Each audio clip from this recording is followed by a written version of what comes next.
I'll be spending the next 4 years for my college career at the University of Nebraska. Jimmy Fritchie picks Nebraska over home state Clemson, part of the drama, which there wasn't much of, as the early signing period begins in college football. Hello again, everybody. Andy Kendi in Lincoln, Nebraska at Memorial Stadium. You know, last year, Scott Frost had 12 early signees. This year, different story, almost double that. 23 players signed from 15 different states, and the Huskers head coach pleased what they have so far. I feel great about the guys we signed. You'll probably get tired of me hearing me say this, but I not only feel good about the type of player we brought in, I feel great about the type of kid that we're bringing in this class. What kept making an impression on me is the type of character kid that has chosen to come and be part of our family at Nebraska. I think there's a pretty special group in a lot of ways, but the type of individuals that they are was really impressive to me.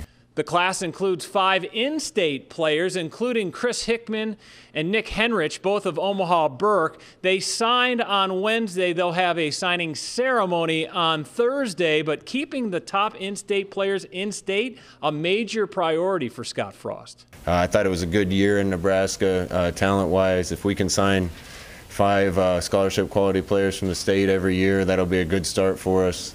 There were some special players in the state this year. All 5 of them, I think Nebraska people know them pretty well, but those guys are going to be huge for us, and I think they'll help be the backbone of the program we're building. And the class also includes 8 preferred walk-ons, 7 of those 8 from the state of Nebraska. All right, time now to bring in our Big Red Zone insider, Sean Callahan of HuskerOnline.com. Sean, what impresses you about this class of 23 scholarship players? Well, I just think the large number, first of all, I mean, we're going to see this closer to 30 when it's all said and done, but to have 23 in the bag already is going to allow the staff to kind of regroup in December and go back out in January and kind of circle around the 7 or 8 kind of prime targets they want to finish out with. So just to get this many in the bag right away, a great start, and so much depth across the board in this class. One of the biggest keys in this class, athlete Wan'Dale Robinson of Kentucky. This guy's the real deal. Yeah, when you look at Wan'Dale Robinson and his film, I mean, he was tailor-made to play in this style of offense. And when they lost him, as you heard Scott Frost say in November, it was a blow. I mean, they were just devastated.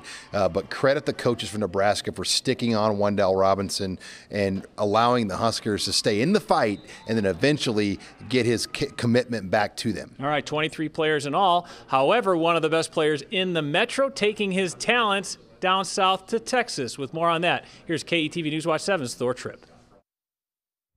Yeah, thanks, Andy. Max Duggan is the top player in the state of Iowa and the number 3 dual-threat quarterback in the country, according to Rivals.com. And today he signed on the dotted line over at Lewis Central High School. KTV was the only camera there as Duggan inked his national letter of intent. The senior racked up 5,916 passing yards and more than 2,700 rushing yards, totaling 111 touchdowns in his career.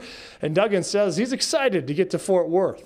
Yeah, it means a lot. It's been a long journey. It's been a lot of fun being part of the Lewis Central community, playing with a lot of good kids, being around a lot of good people. So it's a surreal moment. I got along well with them down there. It's a new group of people, a new group of personalities down there. I'm excited to be a part of it. Duggan says that he'll be leaving Council Bluffs in about 3 weeks to get onto campus at TCU early in the hopes that the true freshman will have a shot to play early in his career. Andy? All right, thank you very much, Thor. The class is at 23. Scott Frost says they could add a few more names later on this week. And in all, he expects about 30 new Huskers when it's all said and done, as some players will elect to wait to sign until the traditional signing period come the first Wednesday in February. For Thor Tripp and Sean Callahan, I'm Andy Kendi in Lincoln for KTV Newswatch 7 Sports.